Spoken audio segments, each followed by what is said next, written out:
ધોરણ 11 કોમર્સ વિષય નામના મૂળ તત્વો પ્રકરણ 9 કાચું સરવૈયું.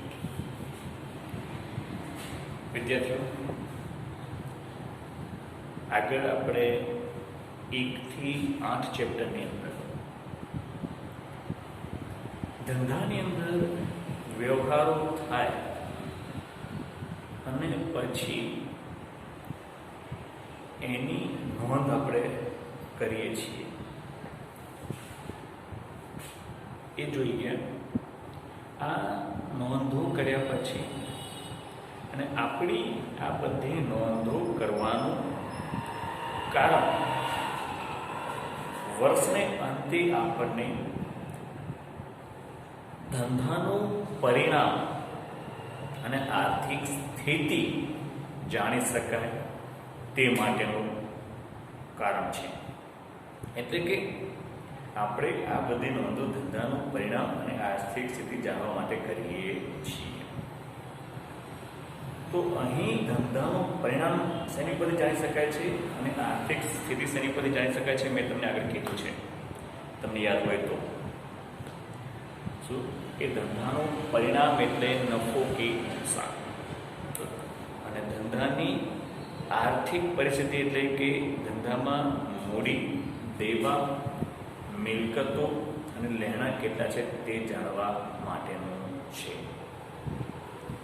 તો અહીં આગળ આ વાર્ષિક હિસાબો ઉપરથી આપણે ધંધાનું પરિણામ અને ધંધાની આર્થિક પરિસ્થિતિ જાણી શકીએ છીએ. તો એની પહેલા આપણે ધંધાના વ્યવહારો અને પરિણામે આર્થિક સ્થિતિને જોડતી કોઈ કડી હોય તો તે છે કાચું સરવૈયું. તો આપણે તેનો અભ્યાસ કરવાનો છે અહીંયા કાચા સરવૈયા. આપણને ખબર છે કે ધંધામાં જે કંઈ વ્યવહારો થાય છે એ દરેક વ્યવહારો આપણને યાદ રહેતા નથી, અને એટલા માટે આ બધા વ્યવહારોની આપણે નોંધ કરીએ છીએ, અને જેને આપણે હિસાબી પદ્ધતિ કહીએ છીએ આપણે.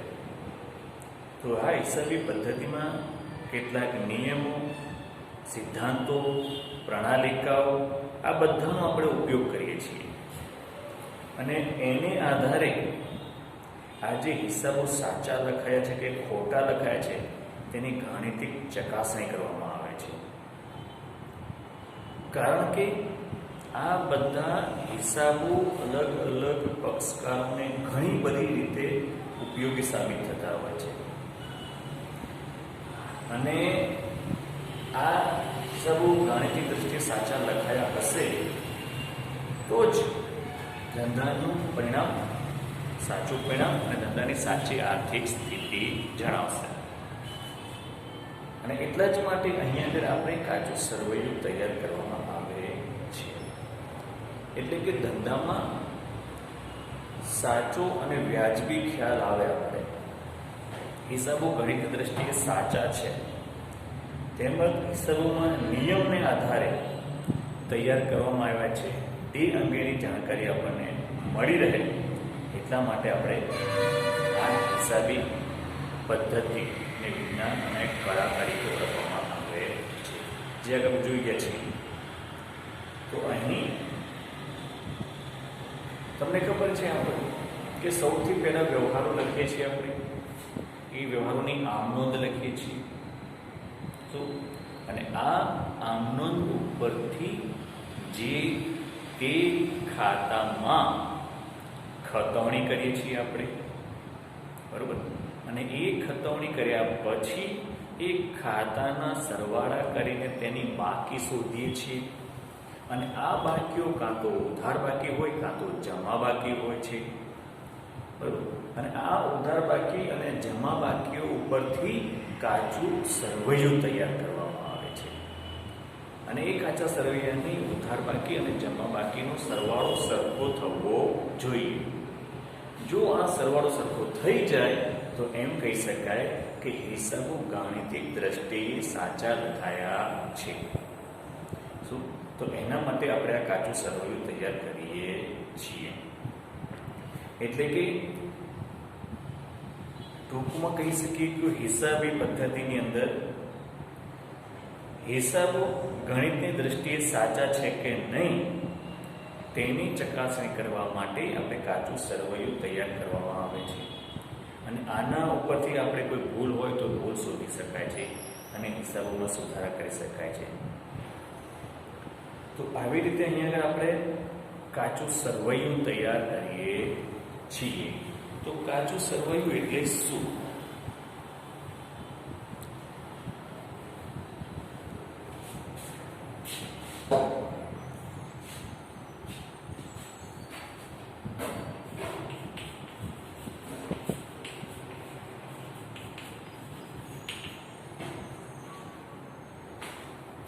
તો કાચું સરવૈયું એ પત્રક છે. શું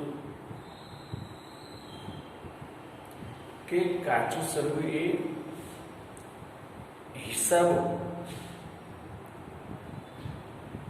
ખાતા વહીમાં ખતોની કર્યા પછી એ ઉધાર બાકી અને જમા બાકી મળે છે એ ગણિતની દ્રષ્ટિએ સાચી છે તે દર્શાવતું પત્રક છે.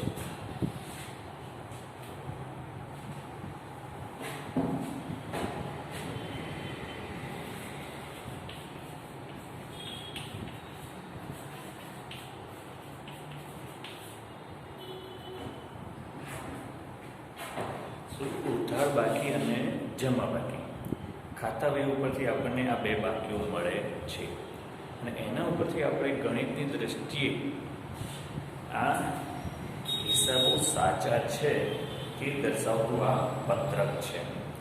મેં તમને કીધું પ્રમાણે કાચા સરવૈયાની બંને બાજુનો સરવાળા સરખા થવા જોઈએ. બરોબર. તો હવે જોઈએ આપણે કાચા સરવૈયાના લક્ષણો.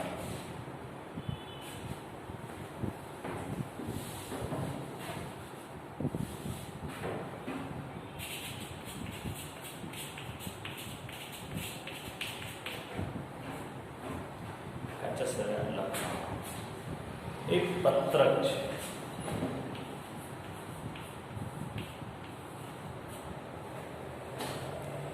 કાચું સરવૈયું એ પત્રક છે.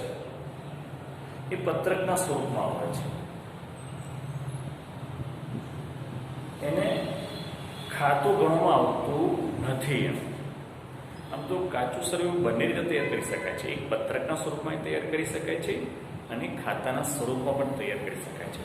પરંતુ કાચા સરવૈયાને પત્રક ગણવામાં આવે છે. તેમને નિર્ધારિત સમય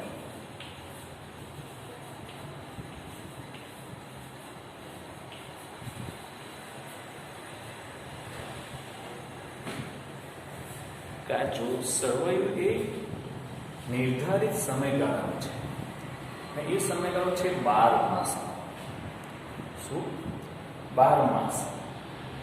કારણ કે વર્ષની અંદર એક વર્ષમાં 12 મહિના હોય છે. એટલા માટે તેનો સમયગાળો 12 મહિનાનો રાખવામાં આવ્યો છે. વર્તમાન પદ્ધતિની અંદર આપણે અહીં આગળ દ્વિનોંધીનામા પદ્ધતિ હિસાબો લખીએ છીએ. તો અહીં કેલેન્ડર વર્ષ ગણવામાં આવતું નથી. અહીંયા કે દ્વિનોંધીનામા પદ્ધતિ પ્રમાણે 1 એપ્રિલથી લઈને 31 માર્ચ સુધીના સમયગાળાને 12 મહિનાના સમયગાળાને ધ્યાનમાં લેવામાં આવે છે.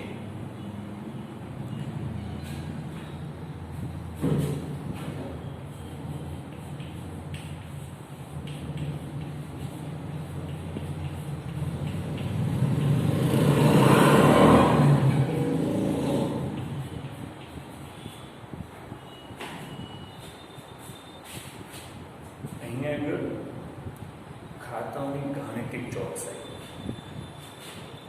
એટલે કે ખાતા વહીની અંદર આપણે જોઈએ છીએ ખાતા બનાવીએ છીએ અને એ ખાતાની ઉધાર બાકી અને જમા બાકીઓ આવે છે અને આ બાકીઓ ઉપરથી ખાતાની બાકીઓને સરવાળા અંગેની ચોકસાઈ કરવા માટે કાચું સરવૈયું તૈયાર કરવામાં આવે છે. કારણ કે જો આ ખાતાઓની બાકી સાચી નીકળી હશે તો ઉધાર બાકી જમા બાકી તો કાચા સરવૈયાની બંને બાજુનો સરવાળો સરખો થતો હોય છે અને કાચા સરવૈયાની બંને બાજુનો સરવાળો સરખો થવો જોઈએ. ચલો દ્વિનોંધી નામો પદ્ધતિ.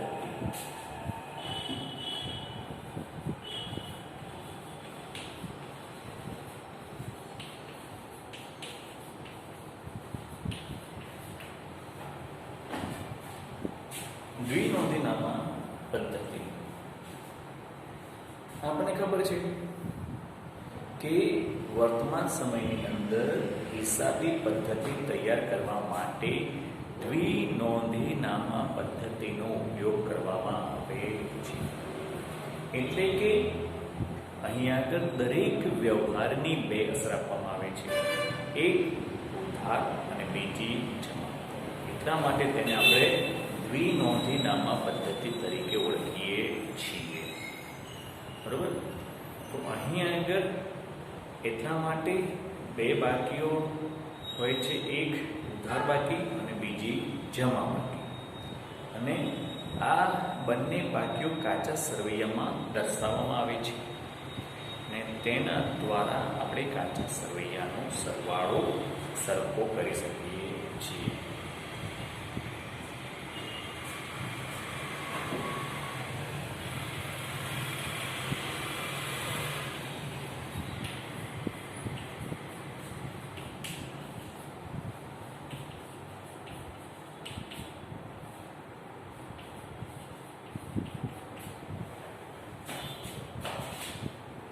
વાર્ષિક હિસાબો પહેલાનો તબક્કો. વાર્ષિક હિસાબો એટલે શું? મેં તમને પહેલા કીધું છે તો ખાસ યાદ રાખવાનું છે. વાર્ષિક હિસાબો, વાર્ષિક હિસાબોમાં ત્રણ વસ્તુનો સમાવેશ થાય છે. એક વેપાર ખાતું, બીજું નફા નુકસાન ખાતું, ત્રીજું પાકું સરવૈયું. યાદ રાખજો વિદ્યાર્થીઓ. અહીંયા આગળ વાર્ષિક હિસાબોની અંદર વેપાર ખાતું, કાચો નફો, નફા નુકસાન ખાતું, ચોખ્ખો નફો, પાકું સરવૈયું, ધંધાની આર્થિક પરિસ્થિતિ. શું? તો પરિણામ અને આર્થિક સ્થિતિ એ જાણવા માટે આપણે વાર્ષિક હિસાબો તૈયાર કરીએ છીએ. અને આ વાર્ષિક હિસાબો તૈયાર કરવા માટે આપણે કાચું સરવૈયું તૈયાર કરવું પડે છે. અને આ કાચું સરવૈયું એ ખાતાઓની બાકી દર્શાવતું પત્રક. શું? એટલે ખાતાઓની બાકી અને વાર્ષિક હિસાબો બેને જોડતી કડી છે. એટલા માટે હિસાબો લખાયા પછી કાચું સરવૈયું તૈયાર કરવામાં આવે અને કાચું સરવૈયું તૈયાર કર્યા પછી વાર્ષિક હિસાબો તૈયાર કરવામાં આવે છે. અને એટલા માટે એને વાર્ષિક હિસાબો પહેલાના તબક્કા તરીકે ઓળખવામાં આવે છે. ખ્યાલ આવે વિદ્યાર્થીઓ? બરોબર. તો અહીં આગળ વાર્ષિક હિસાબો તૈયાર કરવાનો પહેલો તબક્કો એટલે કાચું સરવૈયું. અને બીજા શબ્દોમાં તમારે કાચું સરવૈયું શું યાદ રાખવું હોય તો કાચું સરવૈયું એટલે શું? ખાતાઓની ઉધાર બાકી અને જમા બાકી દર્શાવતું પત્રક એટલે કાચું સરવૈયું. તો આ હતા કાચા સરવૈયાના લક્ષણો. જોઈ લો એક વખત.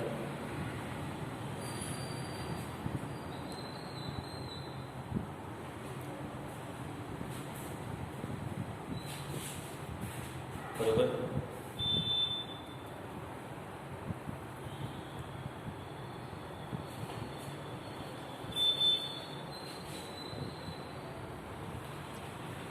હવે જોઈએ આપણે કાચા સરવૈયાના હેતુ.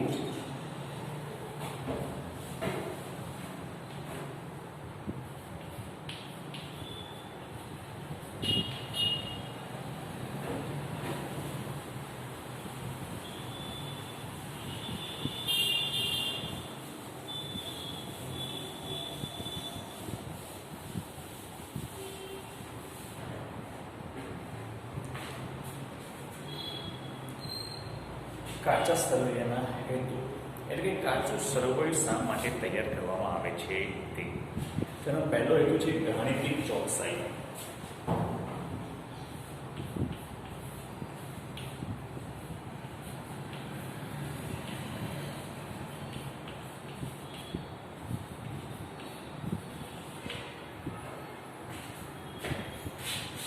કાચા સરવૈયું તૈયાર કરવાનો પહેલો હેતુ છે ગાણિતિક ચોકસાઈ. અહીંયા આગળ આપણે ગાણિતિક ચોકસાઈ દ્વારા આપણે કાચું સરવૈયું તૈયાર કરી શકીએ છીએ. અહીં ખાતાવહીમાં ખાતાઓની બાકી ચોકસાઈ દ્વારા કાચા સરવૈયું કરવામાં આવે છે કે ઉધાર બાકી અને જમા બાકીના સરવાળા સરખા છે તે તપાસવામાં આવે છે કે ખાતાઓ સાચા તૈયાર થયા કે ખોટા તૈયાર થયા છે. એ ઉધાર બાકી અને જમા બાકી, અને એ બંને બાકીઓના સરવાળા કરીશું અને એ સરવાળો સરખો થાય તો એને કહી શકીએ કે હિસાબો સાચા લખાયા છે. એટલે કે ગાણિતિક દ્રષ્ટિએ ચોકસાઈ તપાસવા માટે કાચું સરવૈયું તૈયાર કરવામાં આવે છે. ત્યારબાદ બીજું છે ભૂલો શોધવી અને સુધારવી.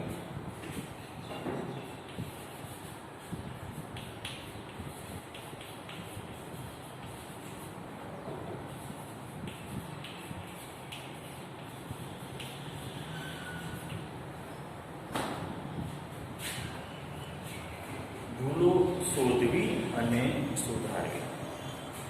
અહીંયા કાચા સરવૈયાની અંદર ઉધાર અને જમા બાકીના જો સરવાળા સરખા ન થાય તો એનો મતલબ ભૂલ છે. તો આપણને ખ્યાલ આવે છે કે હિસાબ લખવામાં ક્યાંય ભૂલ થયેલી છે. તો એ ભૂલ શોધવા માટે પણ કાચું સરવૈયું તૈયાર કરવામાં આવે છે, અને એના ઉપરથી આપણને ખ્યાલ આવી જાય છે કે જો સરવાળા સરખા ન થાય તો આપણને ખ્યાલ આવે છે કે હિસાબ લખવામાં ક્યાંક ભૂલ રહી છે. તો એ આપણે તરત શોધી શકીએ છીએ, અને એ ભૂલ શોધ્યા પછી ક્યાં આગળ ભૂલ થઈ છે તે સુધારવાનો પ્રયત્ન કરવામાં આવે છે. એટલે કે ભૂલો શોધવા માટે અને સુધારવા માટે પણ આ કાચું સરવૈયું તૈયાર કરવામાં આવે છે.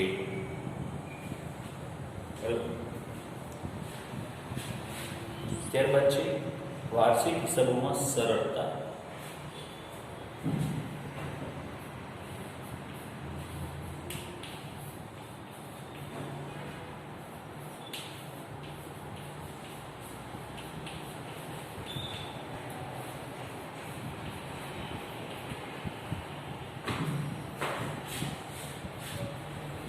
વાર્ષિક હિસાબો તૈયાર કરવા માટે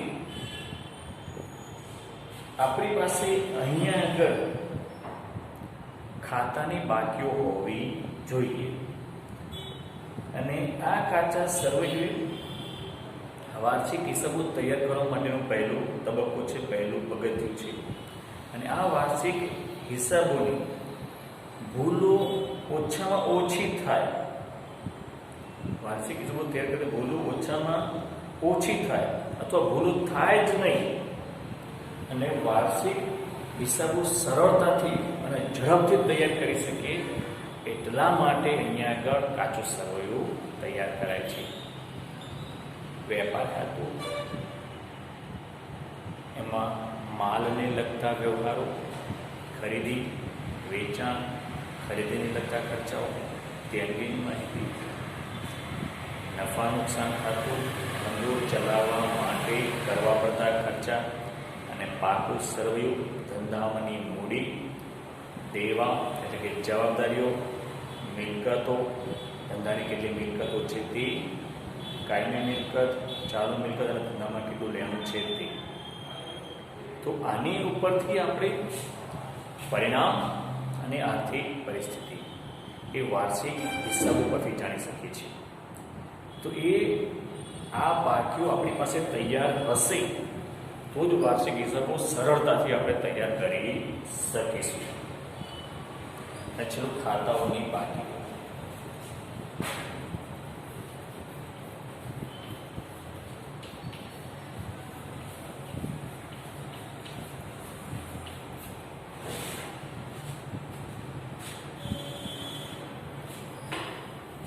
ખાતાઓની બાકી.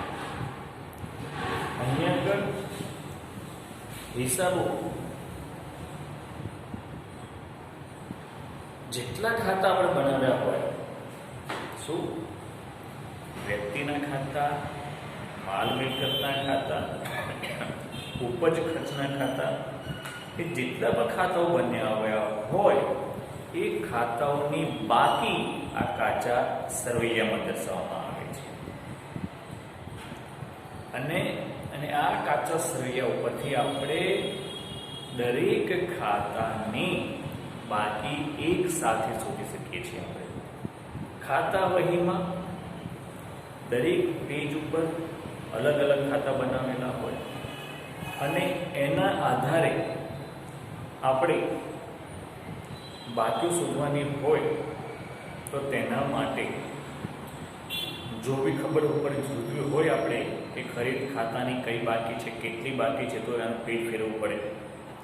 તો અહીં આગળ દરેક પેજ ઉપર અલગ અલગ ખાતા બનાવેલા હોવાથી એ બાકીઓ શોધવામાં આપણે સમય જાય.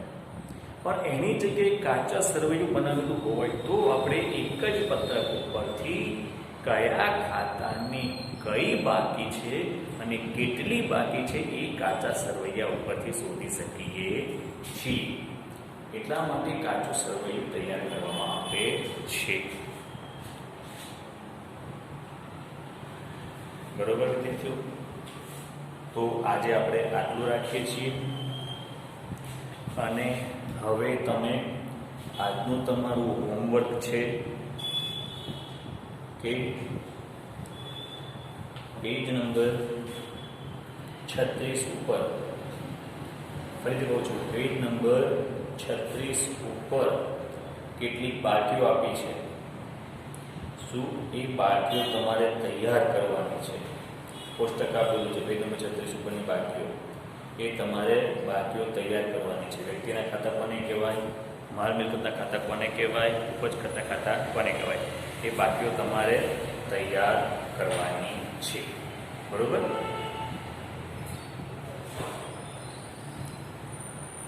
તો આજે આટલું જ.